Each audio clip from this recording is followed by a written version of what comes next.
Takeaway Chinese, where you can take some Chinese away and experience progress day by day. Takeaway Chinese, we will promise you a difference.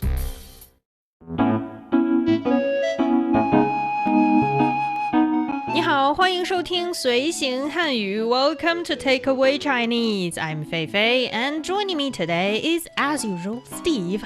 Heatherly, hello, Steve. Hi, Fei Fei. How you doing? I'm excited today because our topic is something that I feel like I can speak a lot about. Me too, actually. It's about sports. 运动. 运动. Yeah, and it's in particular sports that young people, young Chinese are falling in love with in recent years. And we have a lot of new sports items coming up every year. I'm getting to know a lot of different varieties when it comes to how people get, exercises instead of just running. When you were a young Fei Fei, I apologize, a younger Fei Fei, you're still a young Fei Fei. Thank you.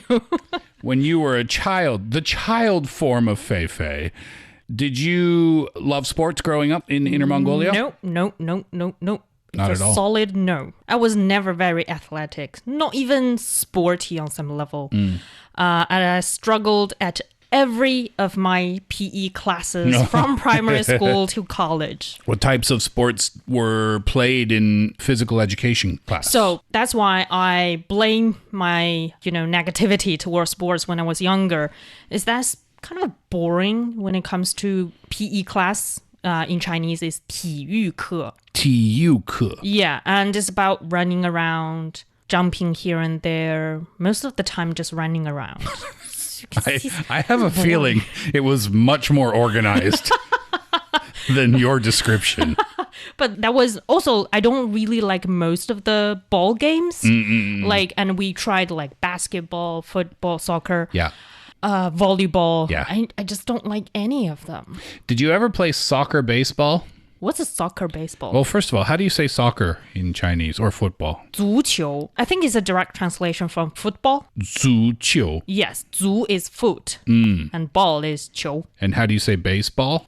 棒球. 棒球. 棒, I think it refers to that bat you use in baseball. Yeah. And 球, of course, is ball. So in Canada, we played a sport called 足球棒球.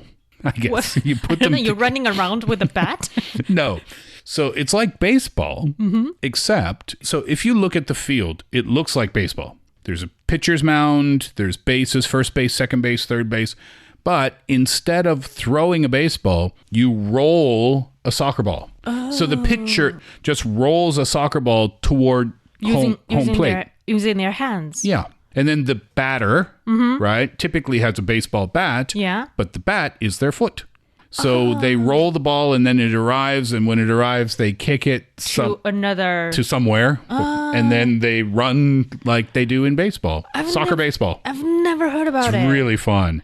It's really fun. And it's great for, I think, everyone because, like you said, not everyone is really into all the sports that are, popular for some young kids, like baseball, for example. It's very difficult to be good at baseball. But when it's soccer ball, anybody can kick a soccer ball and anybody can, have fun with that. So I think that's why it's chosen as a sport in Canadian elementary schools. And, I start to notice when it comes to young Chinese these days in their 20s or even younger than that, teenagers, they're also falling in love with baseball in China, even though when I was growing up, baseball was something we can only see on TV. Like, for example, there is a movie on TV. It's about baseball. What was it? We had a lot of, I think, I forgot the name. Like a Chinese movie about baseball? No, American movie. Oh, okay. There are a lot of American movies about when it comes to personal development, motivation is surrounding about a baseball player. And that's basically what we know about baseball. But now I'm seeing more and more young kids playing baseball in China, not only in Beijing, like big cities like Beijing, but I think in smaller cities. I think a few days ago, we have a group of colleagues went to Pingtan. It's a smaller city in Fujian province. Okay. They also have a lot of kids playing baseball there, which is very surprising to me. Did the colleagues go, like, was it baseball related that they went there? Yeah.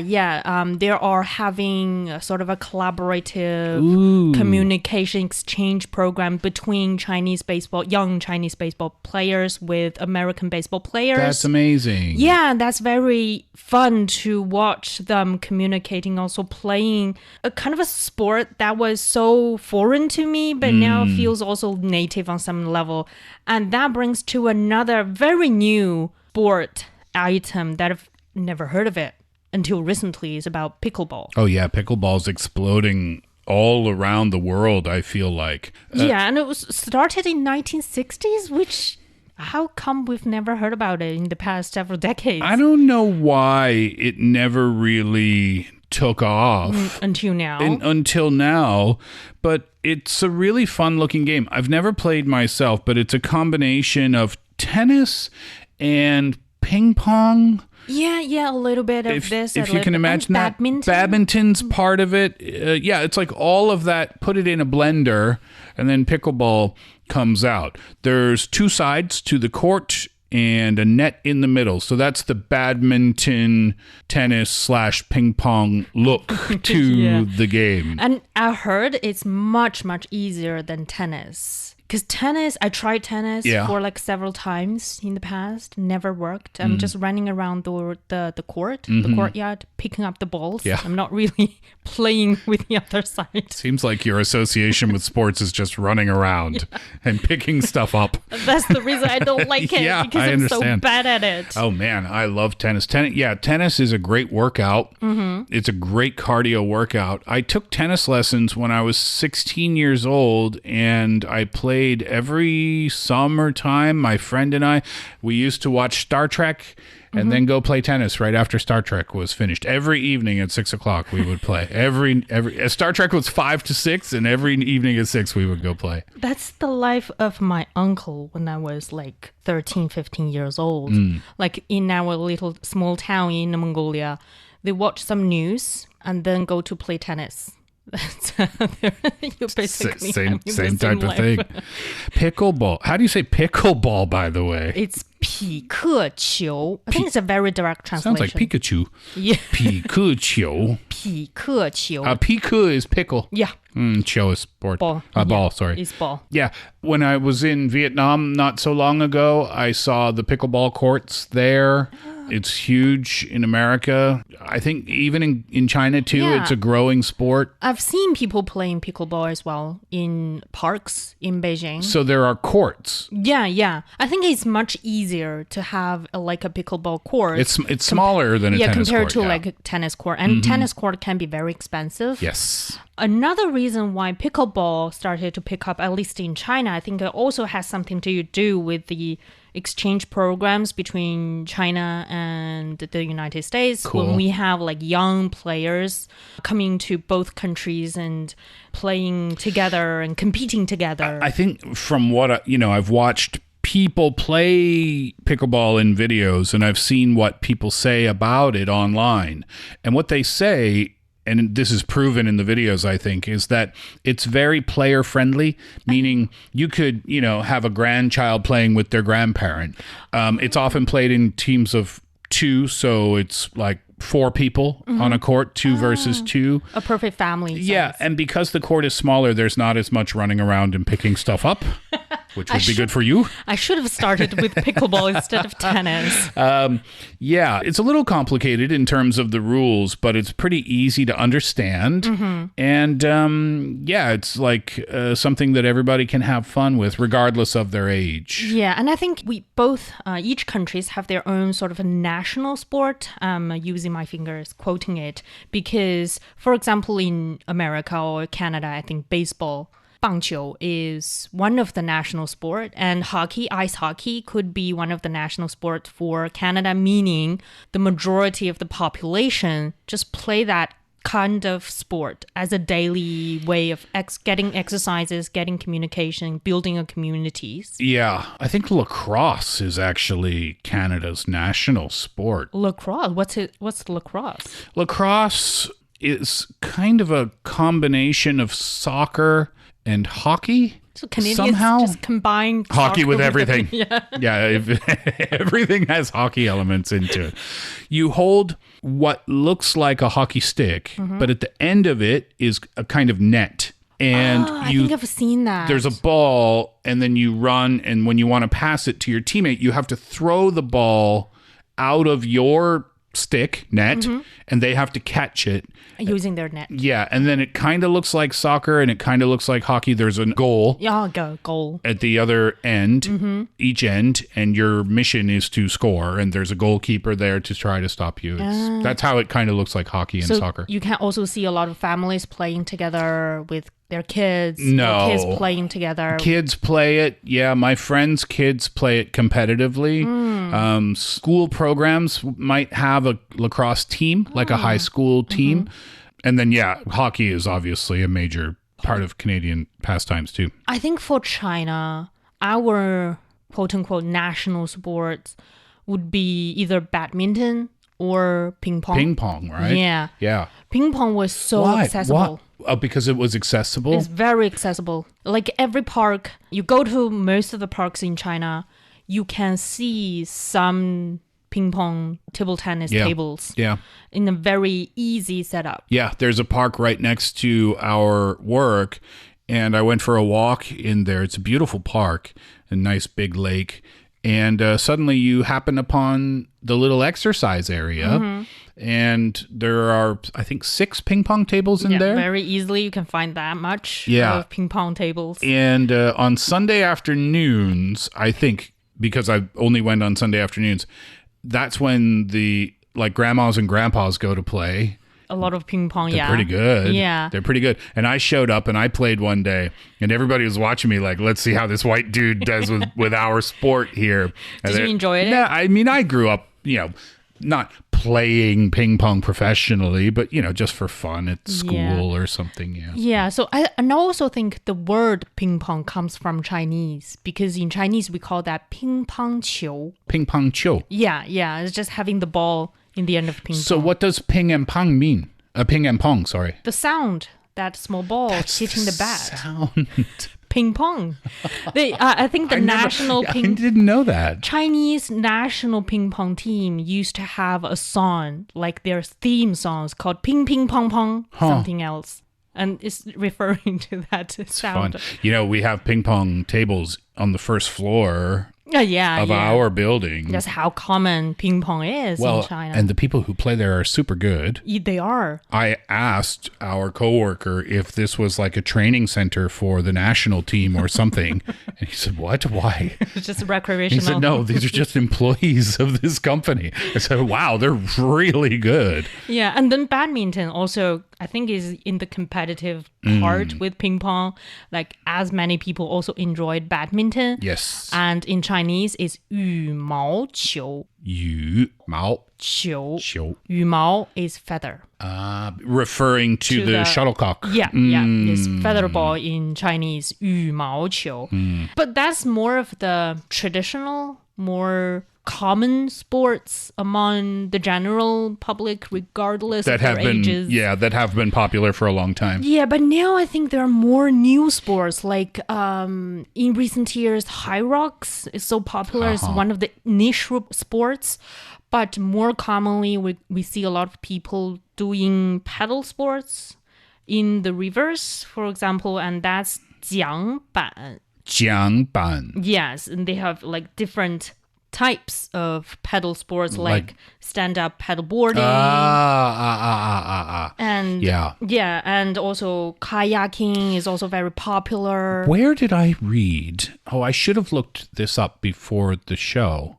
That some people paddleboard to work or kayak in China. Yes. Yeah, it's doable. Yeah, if they live along a canal and then their work is not that far from the canal, they'll just paddleboard to work and maybe leave it there and then paddleboard back home. I apologize. I read that story somewhere and I don't remember the details. Yeah, and a lot of people are finding fun in this kind of water-related sports. Yeah, do you like that kind of stuff? There's not much running around in the water. Yeah, so that's why I like kayaking. It's more seated things.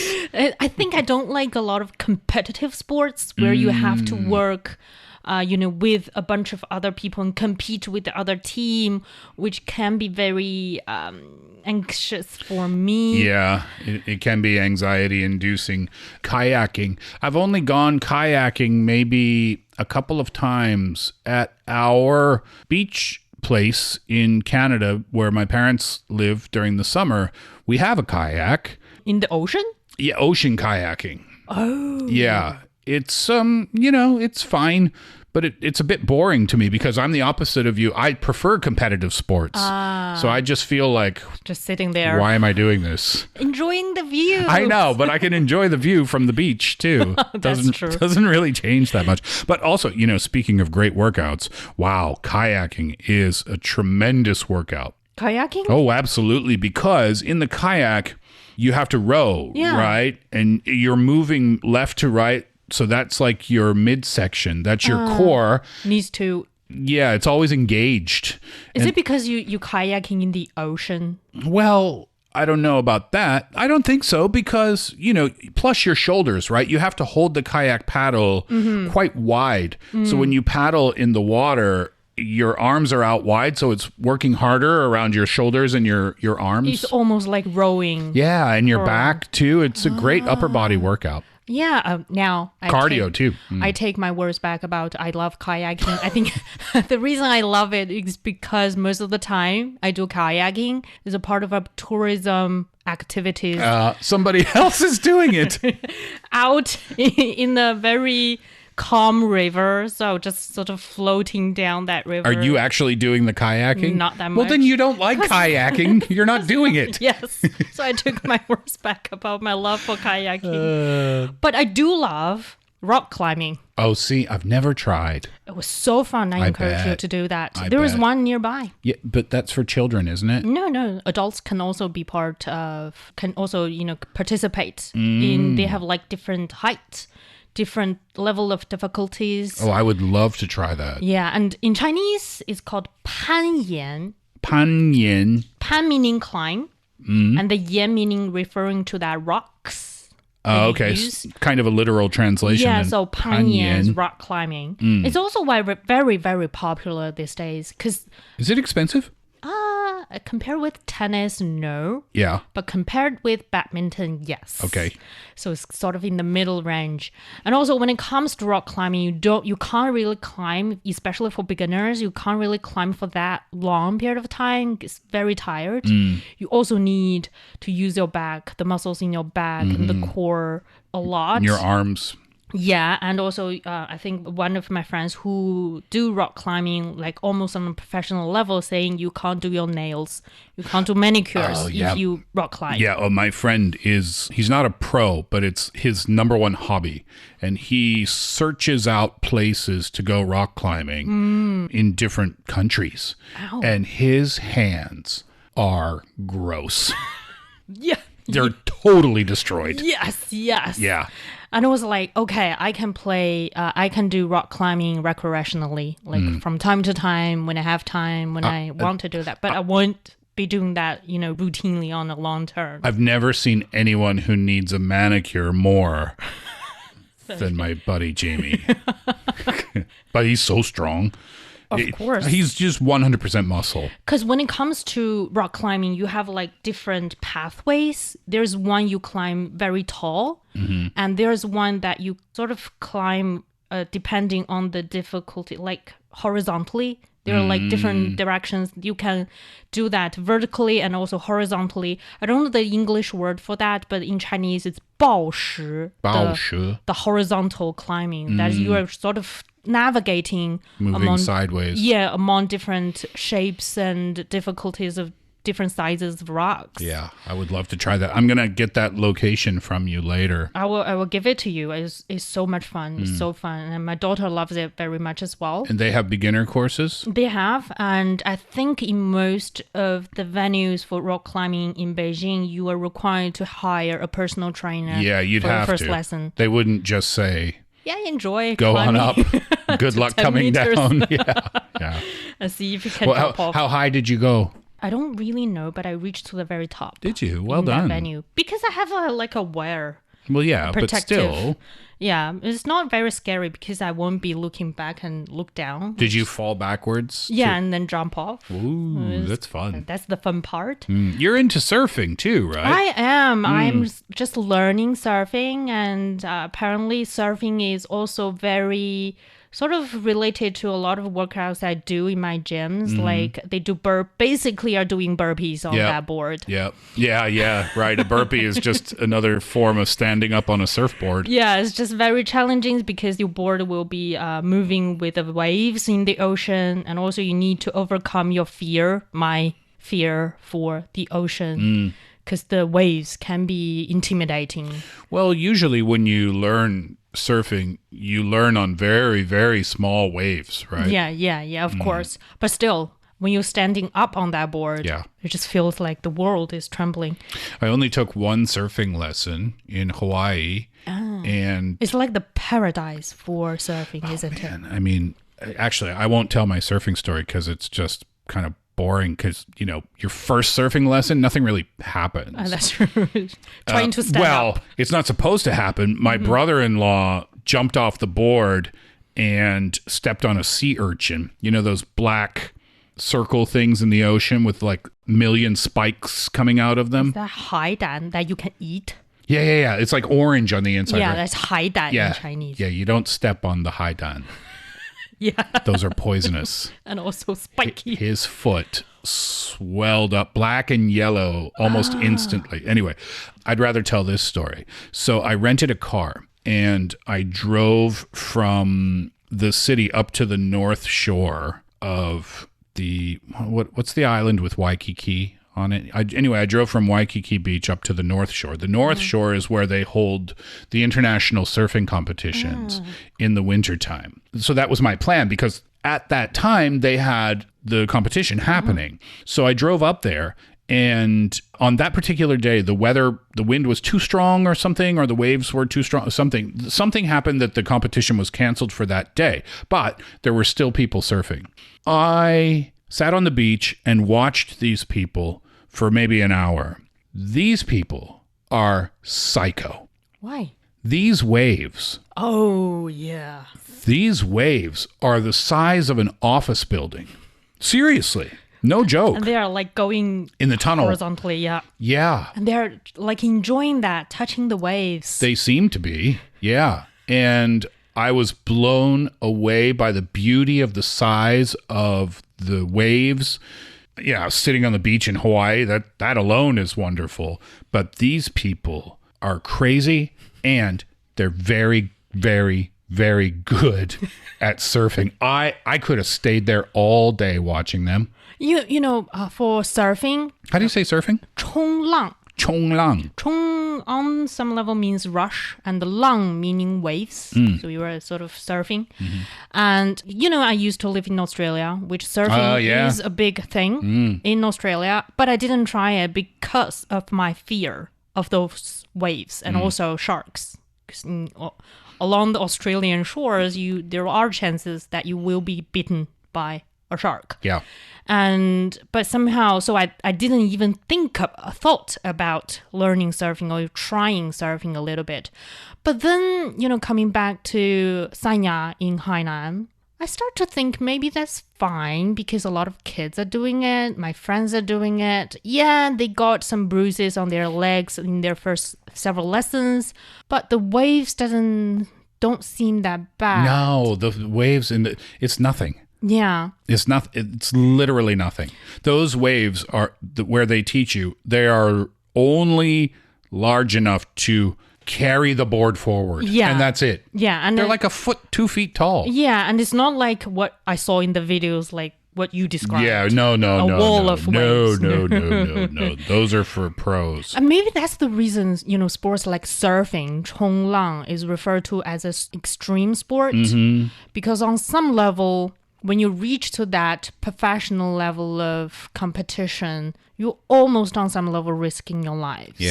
Yeah. And I think that's the attractive part because these, I call them psycho, but I'm teasing, of course, kind of teasing, but I think that's part of their personality. They're adrenaline junkies, and the rush of, the fear, maybe an element of fear plus excitement. I'm envious because I don't think I could do that. I'm not brave enough to do that.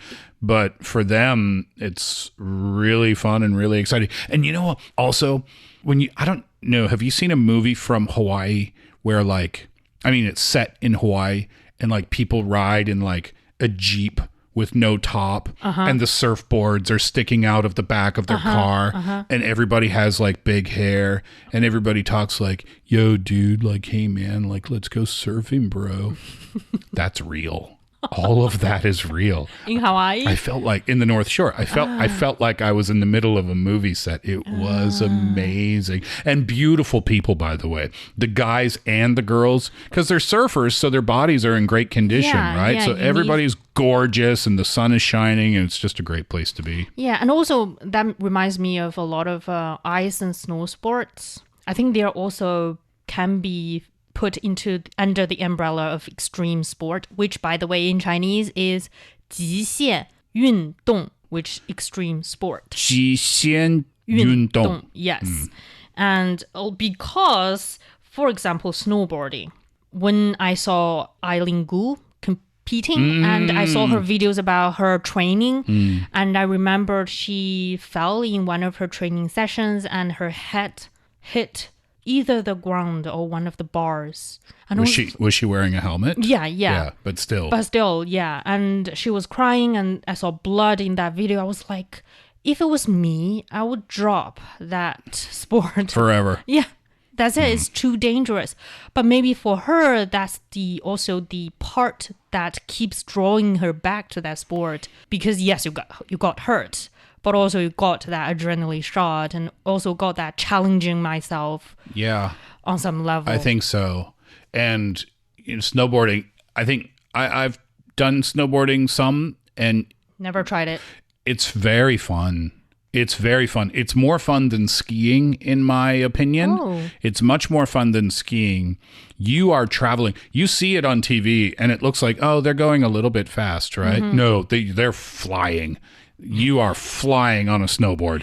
Yeah. And it doesn't look like you're going that fast on TV. The scariest part about snowboarding is that at least on skis, you have the freedom to pick up your feet and move your feet however you want. Yeah. Even though it's awkward. On snowboard, your feet are trapped.